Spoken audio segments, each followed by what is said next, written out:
A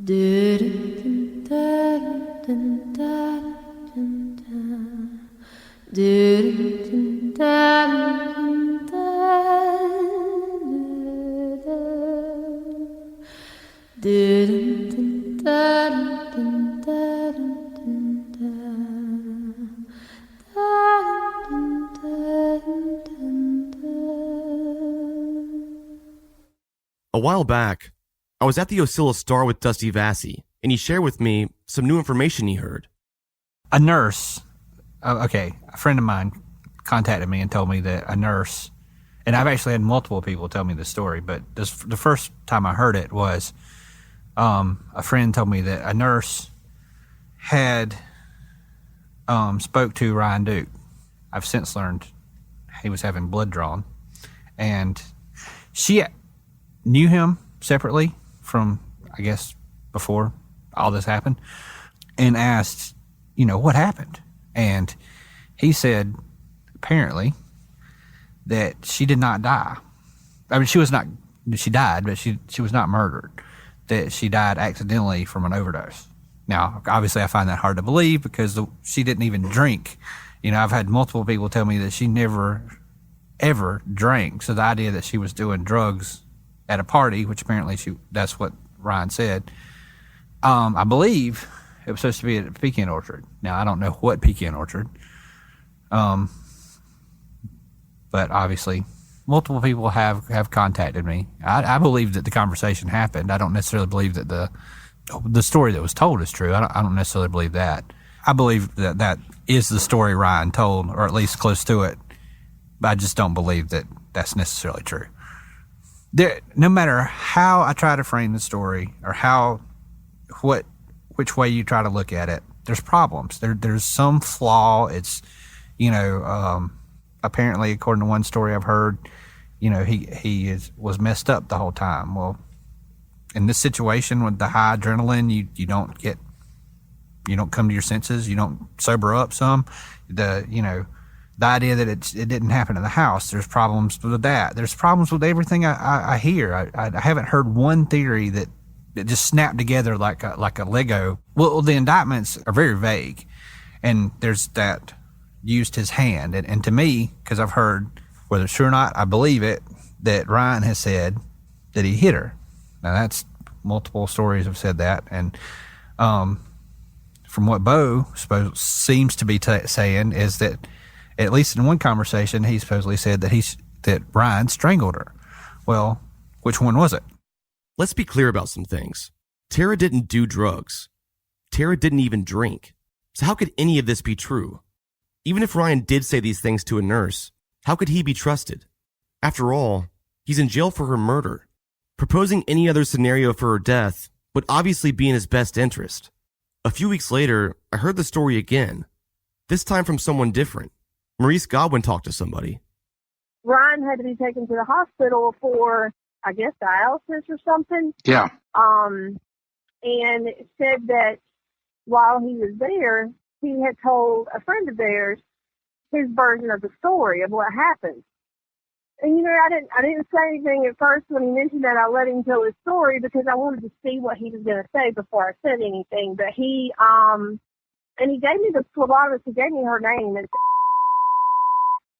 she basically, she said that she was like, what the hell? I don't know if she knows Ryan or, undoubtedly she does, but she's like, what the hell, Ryan? And he basically told her that Tara OD'd. And she said at first she was just out cold. And so they put her in, and I've never heard this name until today. Yeah. That they put her in his truck and left her, and they continued to, I guess, drink, party, socialize, whatever. And then later, when they went to check on her, she was dead. So they freaked out. And so they hid her body, and I guess disposed of it later. He did say that Ryan drove her car back, and Bo picked him up, and that Ryan told her that the glove was his. One thing I did point out is I made the comment to this person. I said, one problem that I have with this story is that most of the time when a prisoner or someone who's in jail, which I guess they still call that an inmate, whatever, is transported anywhere, they have a guard with them. And I said, considering what he was arrested for, I doubt very seriously they were going to leave him alone with a female. For a lot of us, or even a male, but especially a female. He'd have to be standing close by. So I would imagine that any interaction he would have shut down quickly. And this guy said, I asked the same question, and they said that the guard was at the door, and one of the hospital workers, and pretty much whispering to Ryan. The information was interesting, but it's completely unverifiable. For all we know, Ryan Duke didn't even say that. And it's one of those white rabbits I've been chasing since day one in this case. So I set all this aside and focused on solid information, obtained straight from the sources. One thing that I could never figure out in this case was where Bo and Ryan lived during the time that Tara went missing. It's easy to assume that based on all the stories you've heard, that Bo and Ryan lived on the pecan orchard. Well, they didn't. Not only that, but I couldn't find it anywhere. Not a single friend of Bo and Ryan, or Brooke herself, could clarify where they lived. Why was that? Even a search through property records turned up absolutely nothing. Brooke said that there were 7 to 8 people at their house on the night Tara went missing. She said the guys were drinking and that eventually they all left, and that Bo was asleep when Ryan allegedly stole his truck and drove to Tara's house. Because none of these boys would ever talk to me, I could not be certain who else was there that night, or any night for that matter. All I can do is go off the facts. Pictures from old MySpace accounts revealed very clearly who was in this friend circle. It was the same guys, everywhere I looked. And the more people I talked to on the outer circle of this friend group, the more confirmation I began to receive. A few episodes back, I told you that I had recently received threats and nasty emails from locals. This is true. A majority of this anger stemmed directly from having mentioned this group of friends on the podcast. Mind you, not by name, but literally just the words group of friends. The rest of the dots, these people connected on their own. But just so we're clear, I'm not saying these guys did anything, or even knew anything for that matter. I've been told countless rumors and theories about nearly every person in this case, including this friend group, but I refuse to broadcast anything without vetting it.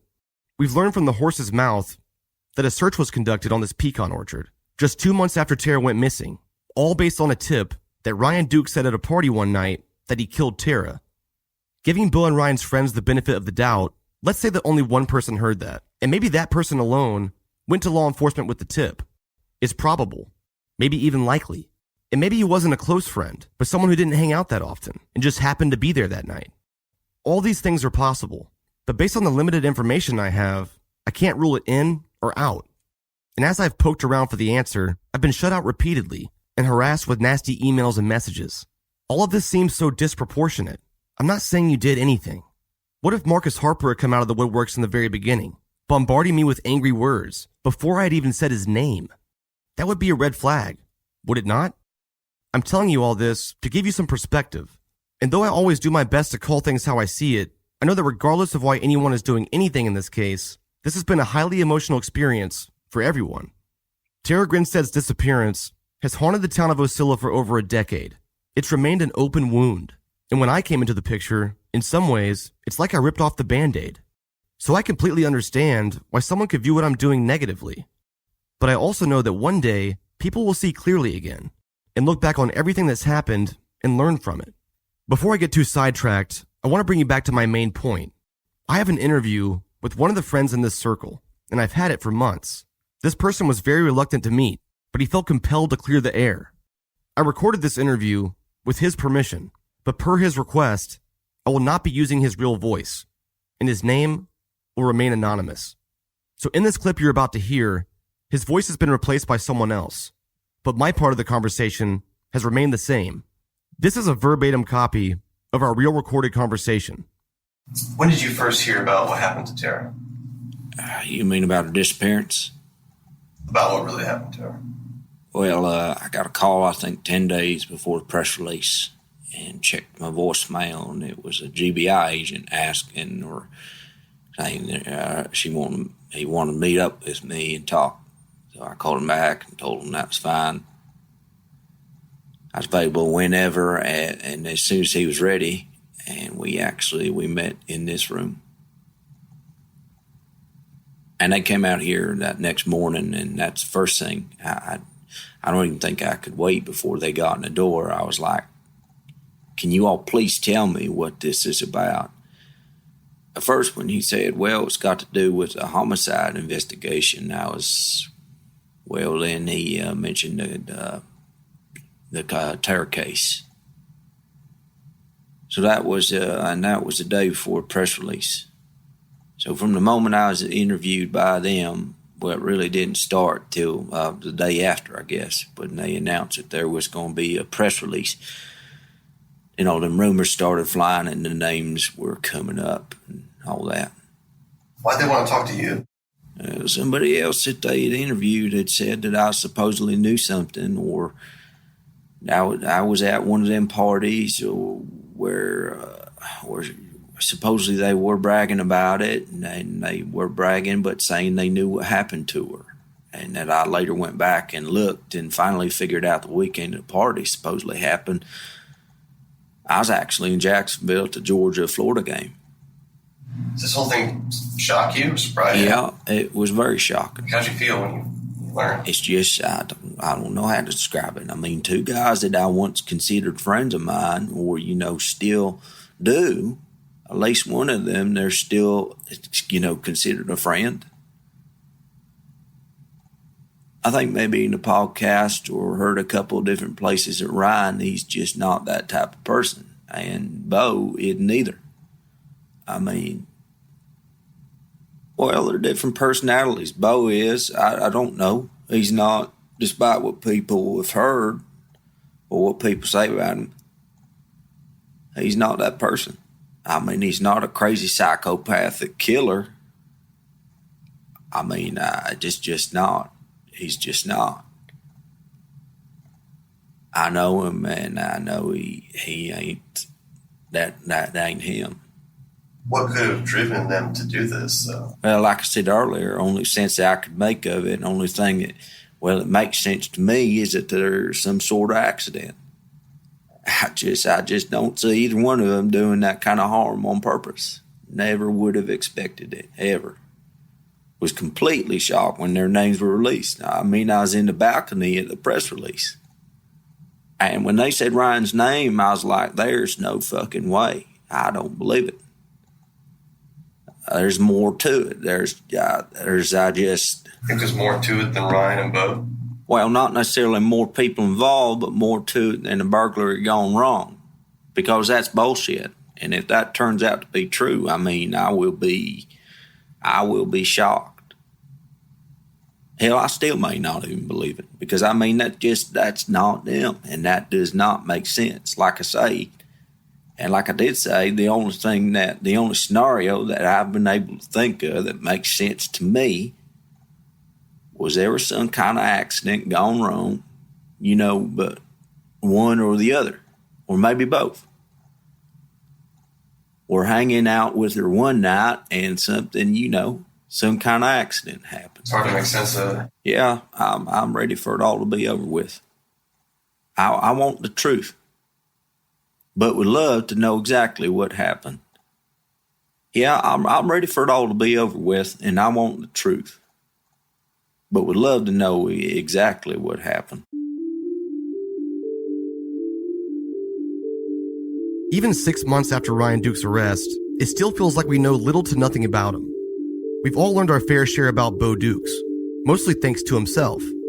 But because Ryan lived a much more quiet life and can't troll the discussion boards from inside jail, he remains a mystery. I reached out several times to members of the Duke family, but I never got a response. That is, until a few weeks ago. I exchanged a few messages on Facebook with Ryan's mom, and after about a week or so, she asked to do an interview, but under one condition, that Dusty Vassy comes with me. She arranged a day and time to meet with us, and she gave me her address. All I had to do now was get Dusty on board, which I knew he would be. I talked to Ryan Duke's mom yesterday, Yeah. Okay. and she said that she wants to meet me on Saturday at 1 o'clock, but she wants you to come too. Okay, I can do that. Okay, cool. I told her that you could, but I wanted to verify. I figured that you wouldn't not do that. But yes, I wanted to make sure that was cool. But she's down to meet at at their house, and she gave me the address. Okay. Dusty had gotten sick about a month ago. One day out of the blue, he woke up and his voice was almost entirely gone. He could barely speak. The Tara Grinstead investigation has been an emotional roller coaster for everyone, and Dusty especially. He, too, is someone who's been reporting on this case on a regular basis. But Dusty and I have had two vastly different experiences. I have and always will be an outsider of this community. Other than my grandma, I have no family ties or close friends in the area. But Dusty lives here. Osceola is his home. So his approach and the way it's affected his daily life is completely different than me. On the June 28th issue of the Osceola Star, Dusty wrote an article titled, "I Lost My Voice." In my opinion, it's his best article yet.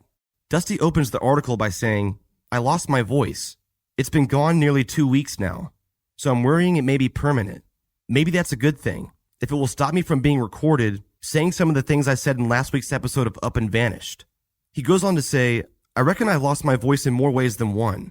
The truth at any cost is not my motto, but many people have seemed to have adopted that motto in the online community devoted to this case. This should not be looked at as an indictment of the podcast, though.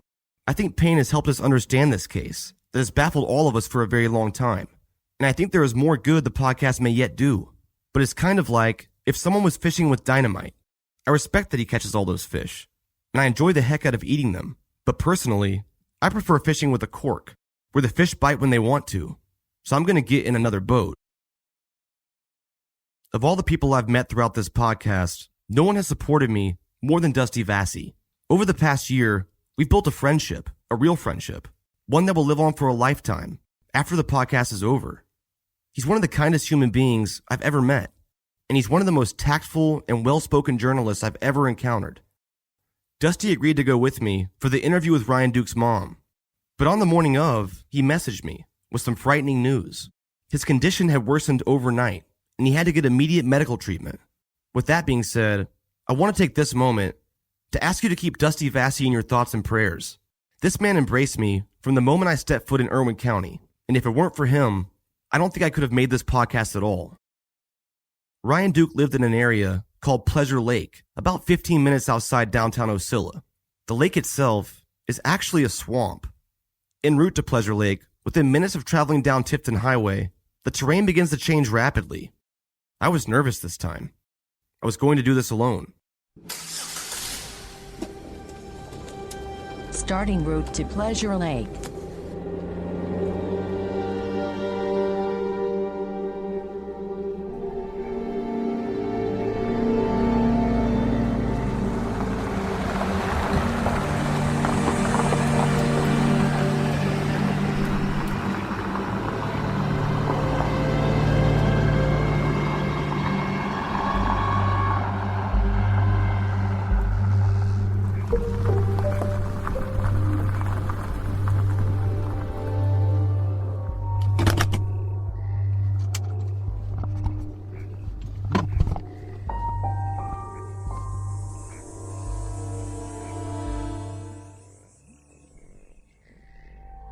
I arrived at a small house. I sat in the car for a few minutes as I gathered my thoughts. I had ran over the questions I wanted to ask her a dozen times, but in this moment, my mind was blank.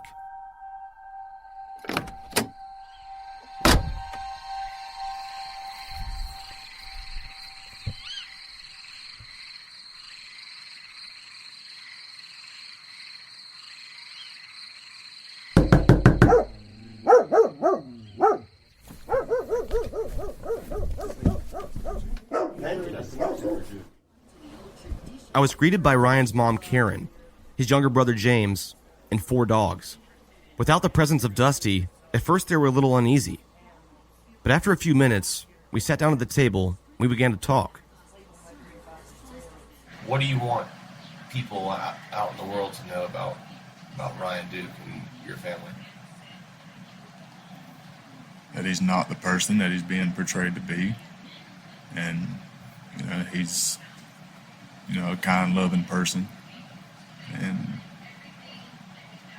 I think he wants the truth just like everybody else. He just,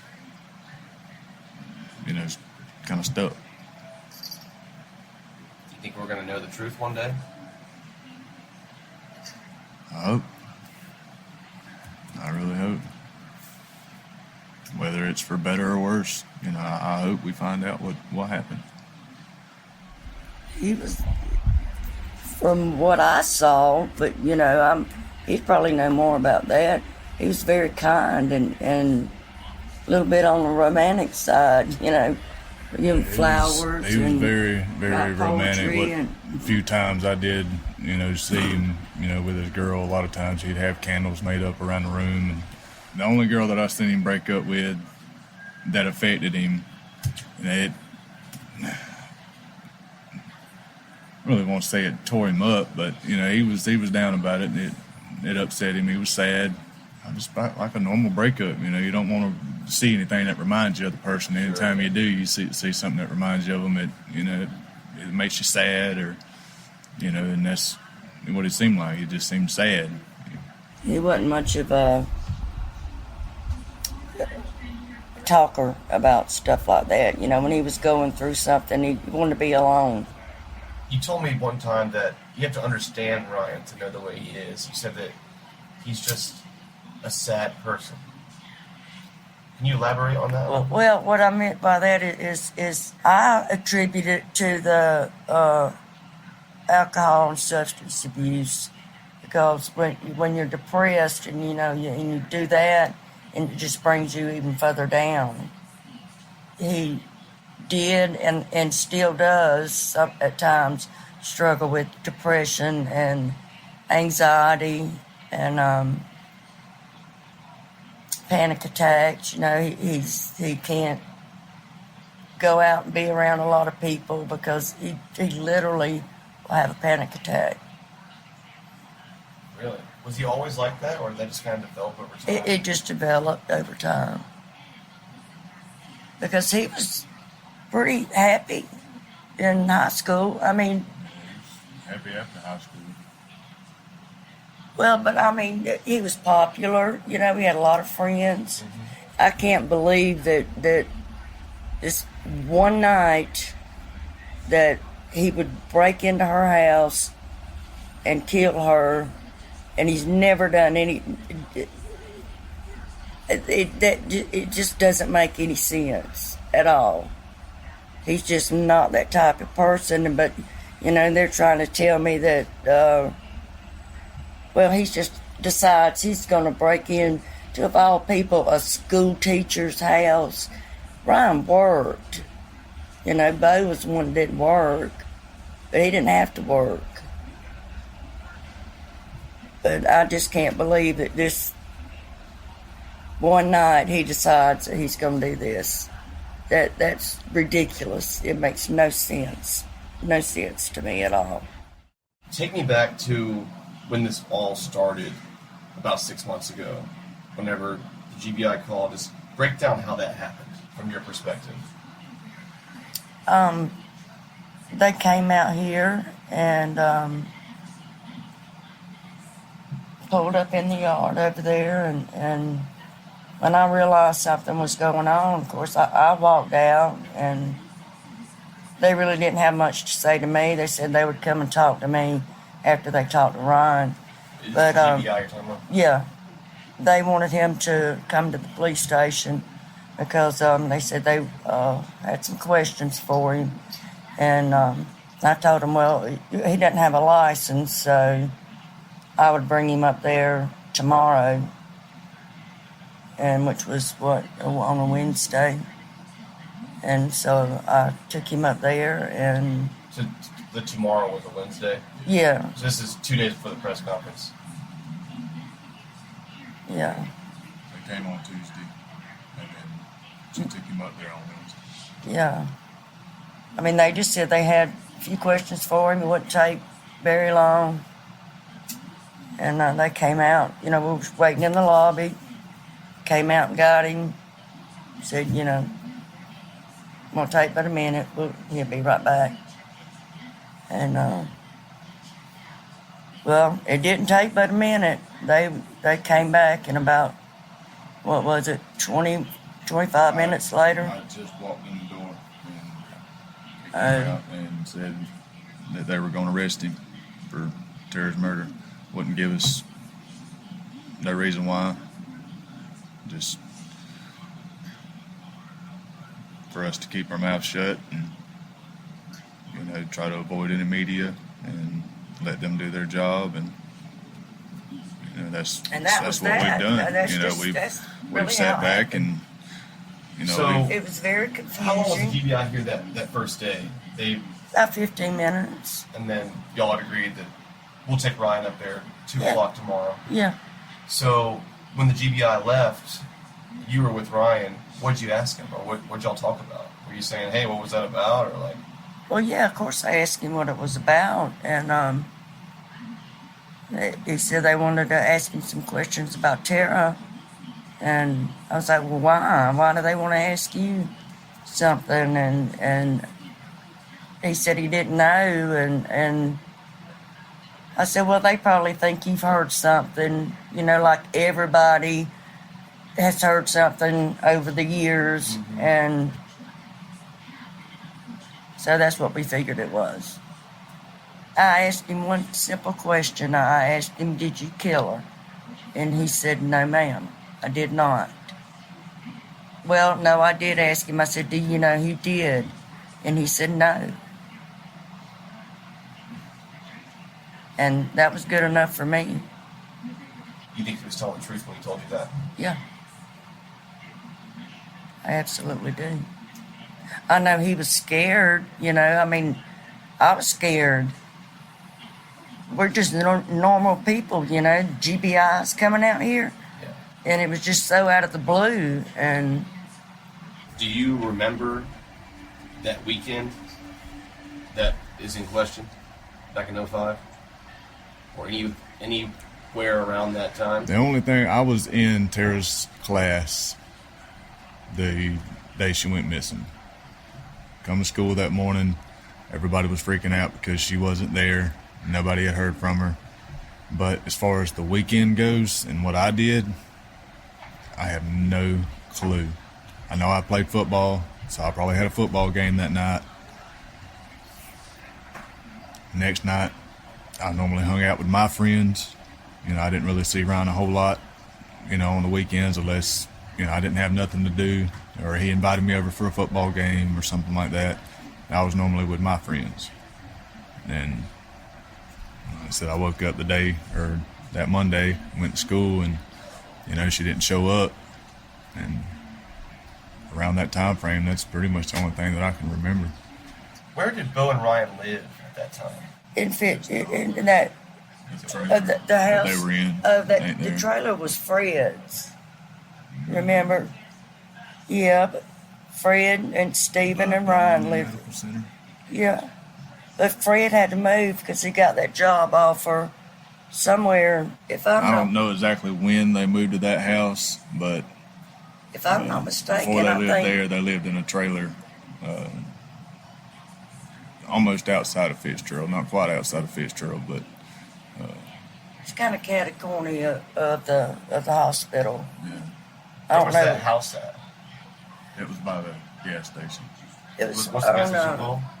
Taylor's. I think. Yeah, it's Taylor's, but the That's how I know it. street's on Merrimack, but the house has been torn down. Was Ryan a football fan? Oh yeah. What's his favorite teams? As far as I know, Bulldogs and Falcons. Yeah. Georgia. Yeah. I heard that, he could have blacked out, and something happened, and then woke up the next day and Bo's telling him what he done. Hey man, you done this, and I'll help you do this, and we'll be good. But anybody who's ever blacked out before has no way of knowing what you done. Like I said, he blacked out plenty of times, fairly regular. Yeah. I won't say all the time, but if he got on it hard, more than likely he would. Who knows what they do other than what they're being told, when you black out. Right. hopefully your best friend will tell you what you did.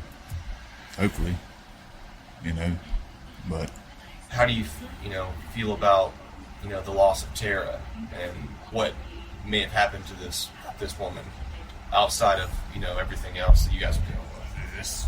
it's tragic. It really is. It's unbelievable, really what happened. And like I said, I was in her class when all that happened, and it affected a lot of my friends. It affected me because she was my teacher. I knew her pretty well. I think I was in 10th grade at the time, so I'd known her my whole 9th grade year, talked to her, and then I was in her class my 10th grade year. So it's devastating to me. It still is. I can't, for the life of me, imagine what her family is going through. We're going through a lot, of course, but I can't imagine what they might be feeling. That's one of the things that I wrote Miss Connie a letter. One of the things I said in that was, I feel like I have walked into your nightmare that you've been living for over 11 years now, and now I'm right in the middle of it. And I don't know how she deals with it. And I think with a lot of this stuff that Bo is saying, that people actually forget that Tara was the victim. Let's not make any more victims out of this. It's bad enough already. And so that's where, the truth comes in. That family they deserve the truth. Yeah, they do. Even if your son was involved somehow? Yes. Yeah. I feel like if Ryan had his involvement, whatever it may be, he needs to be punished. Definitely. Definitely, most definitely.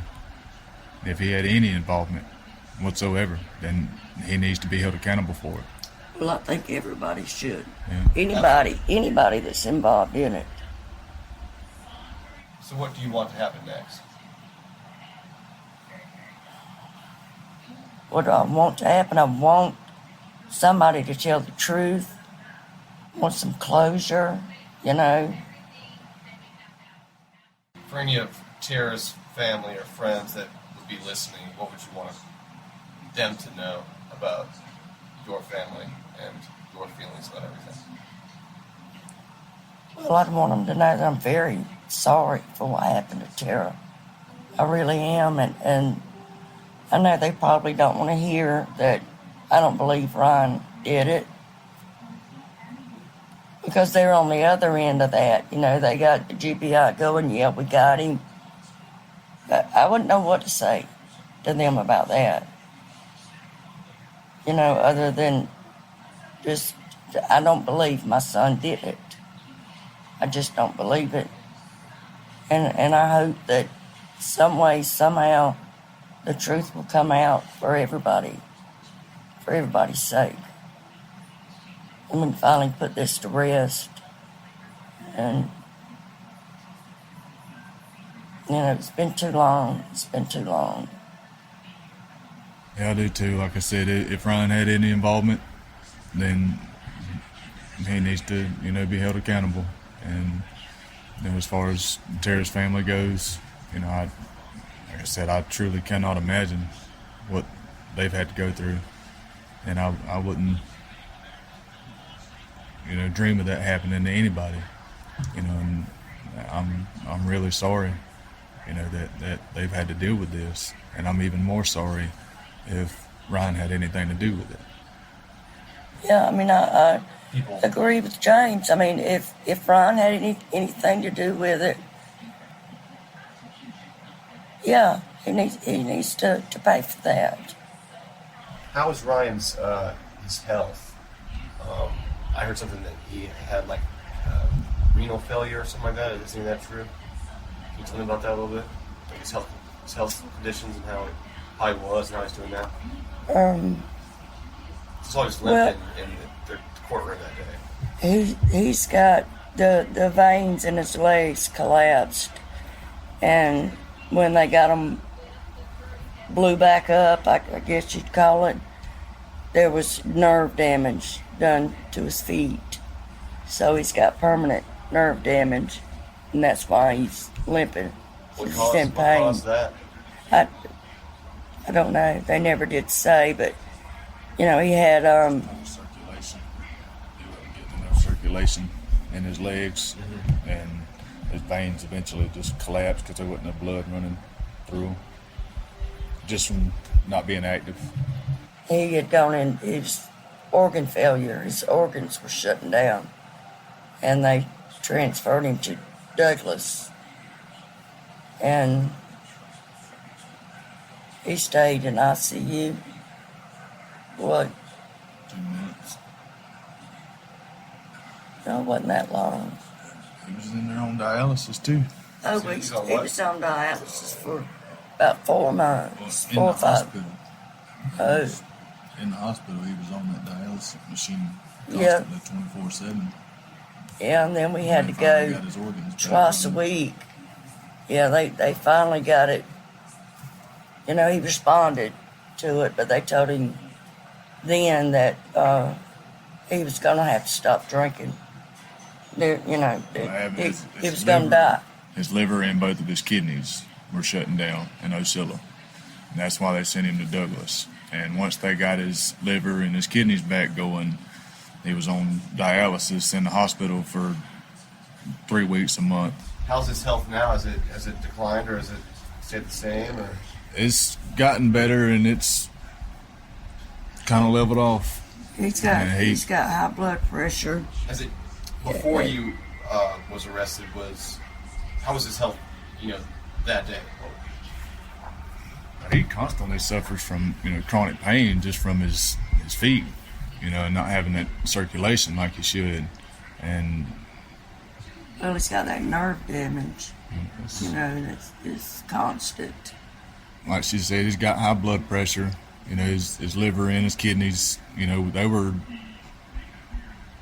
still they're has to better be careful. now, but they're not, nearly as good as what they should be. He's done pretty good at taking care of himself, for the most part after all that stuff happened. After all of his liver and his kidneys shut down, and he realized that he had to stop drinking. He did, and started taking his medicine like he should. And as far as health wise, he was in a lot better health than what he was. Right. And as far as when they picked him up, but Well, that's good. We love Ryan. We don't believe he did this, and we're going to support him. And we're behind him 100%. we're also behind Tara's family too. We stand with them just as much as we stand with Ryan. If he had something to do with it, then we want him punished, just like they do. And we also want justice for Tara, to whoever done this, to be brought to justice. Just so they know, exactly what happened. That's what it all boils down to. Is that they get closure, and that this is over for them, and that they got the right men, whoever's involved. We all want the same thing.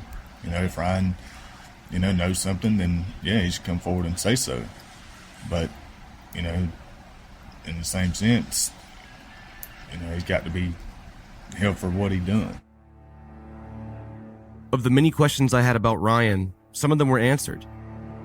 One of them being where Ryan and Bo lived at the time, in a little house across the street from a gas station called Taylor's.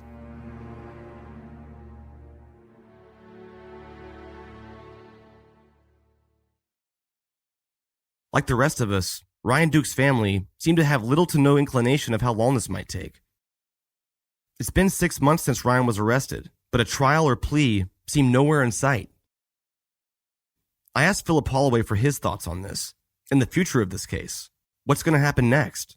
And more importantly, when? The first thing that I want to think of, and I want everybody to remember, and hopefully they will, is that an innocent person lost her life. And she lost her life in the most senseless sort of a way, and for undoubtedly a senseless reason. When we first learned of the arrest of Ryan Duke in connection with Tara's murder, I would have bet my last dollar that there was not going to be a trial in the case, that certainly some kind of a plea deal would be reached and some hasty resolution of this would take place in a courtroom and the case would be closed and everybody could claim victory. But as we've learned more about the case, I'm not quite as certain as I was in the beginning that there will be a swift plea deal in this case. And I guess it's sort of 50-50 with me as to whether or not there actually will be a trial, but I'm leaning more and more that way the more I think about the case and the more I think about what we've learned. Really is not going to be in a big hurry to have a trial because there's only 3 possible sentences. One is the death penalty. The next worst is life without parole. And the only other remaining possible penalty for someone convicted of murder is life in prison with the possibility of parole. So unless there's some sort of a really sweet deal that Ryan's offered, it makes sense to try to do everything they can from the defense side to protect his rights, which include a right to a trial, and to avoid a conviction. That's what the defense's job is.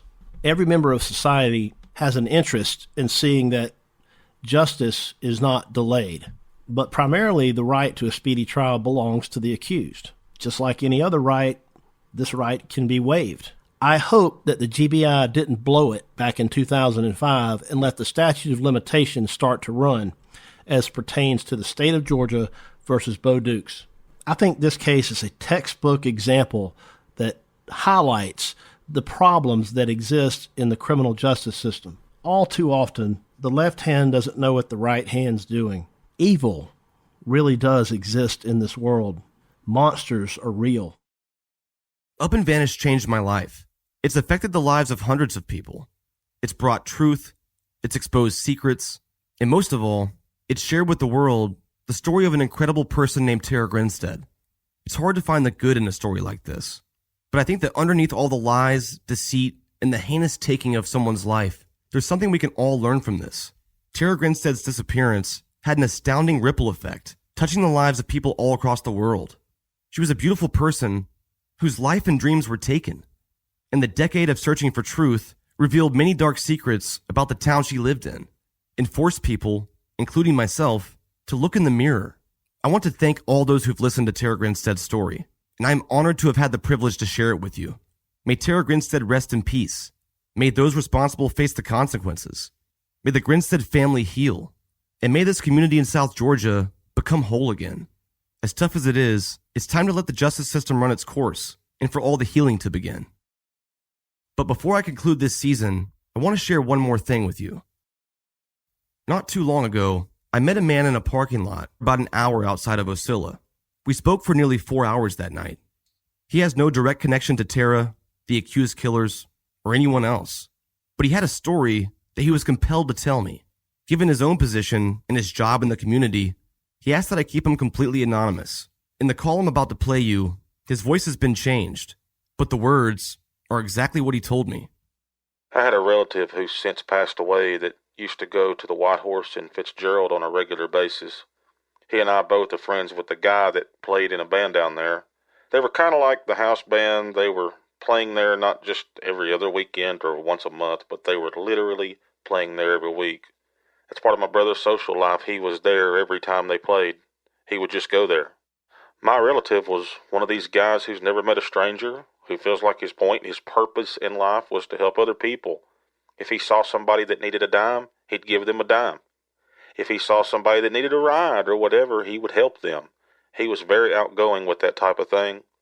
He trusted people and was just a giving type person. He had been in the White Horse and was leaving and went out and got in his vehicle. He said that he looked across the parking lot, and I don't know if you've ever been to the White Horse and know where the White Horse is.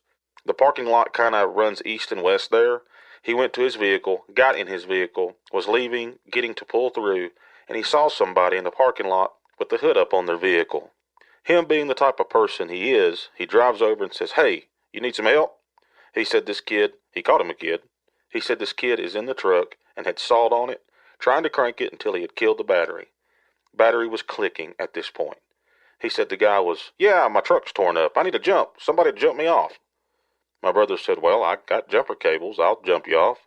So he pulled the nose of the vehicle up and got out and raised his hood. Said, "Well, the guy got out of his vehicle and was walking around it. He could notice him stumbling real bad, kind of wobbling. He was like, 'Okay.' So the guy comes around and they raise their hoods, and my brother's making small talk with him.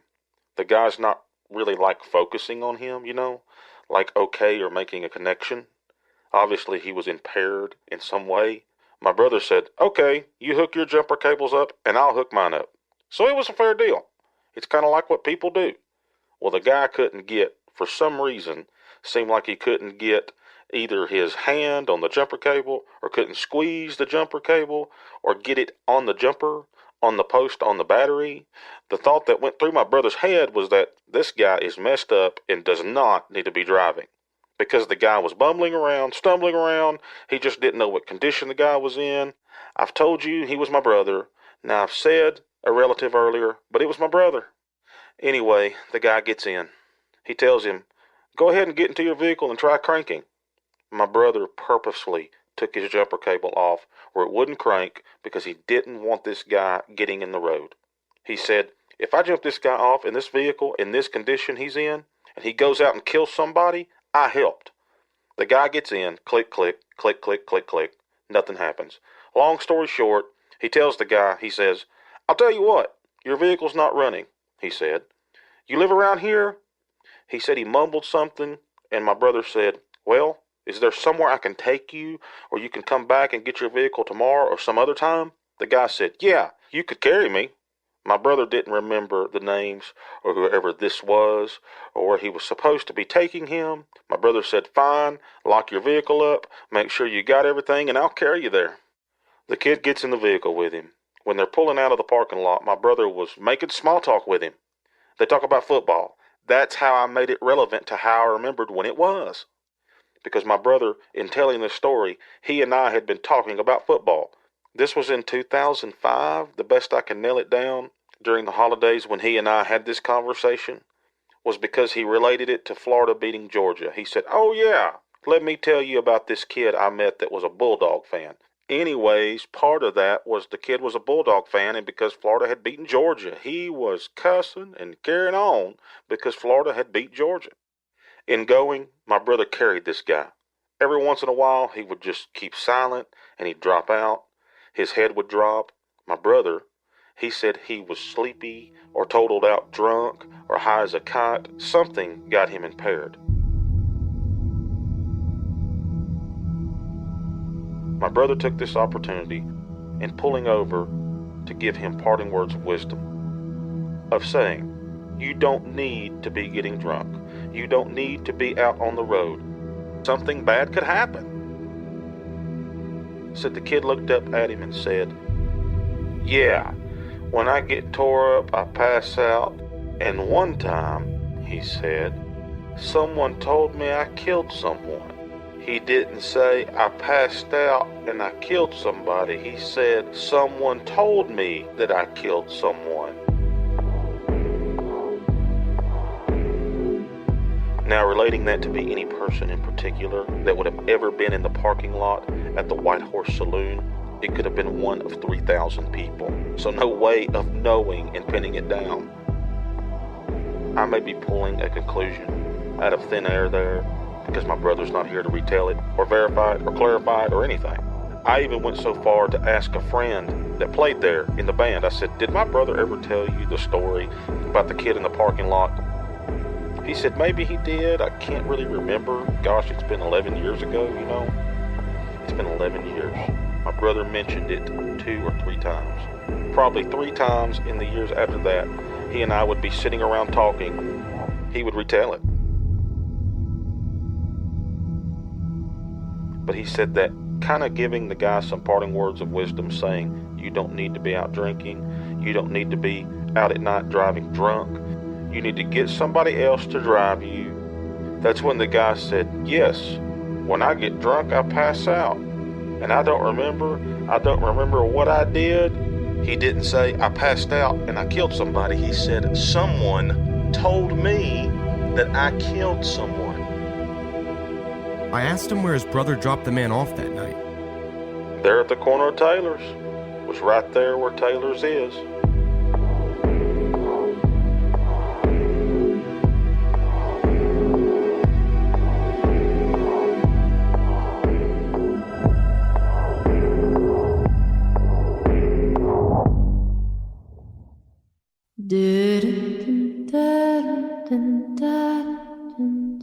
Every story has an ending. Sometimes they're puzzling or even unsatisfying. But in real life, you can't control the narrative. Sometimes you only get bits and pieces of the truth. But in my story, I hope that one day we get the whole truth.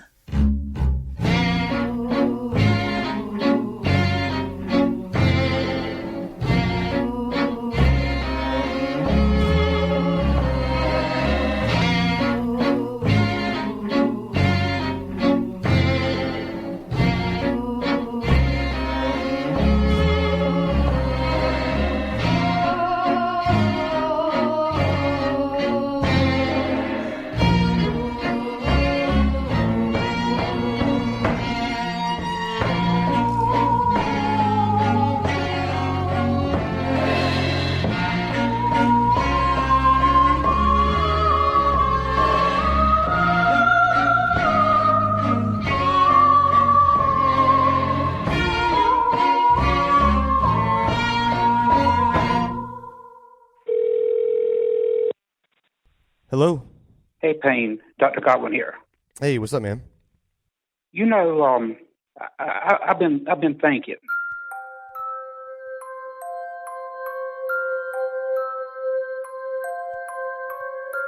We did some really good work on Tara's case.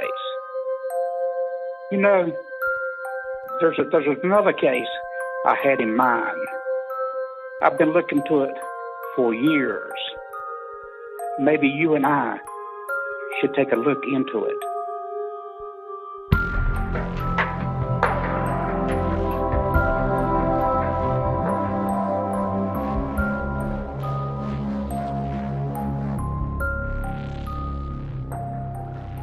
This episode was mixed and mastered by Resonate Recordings.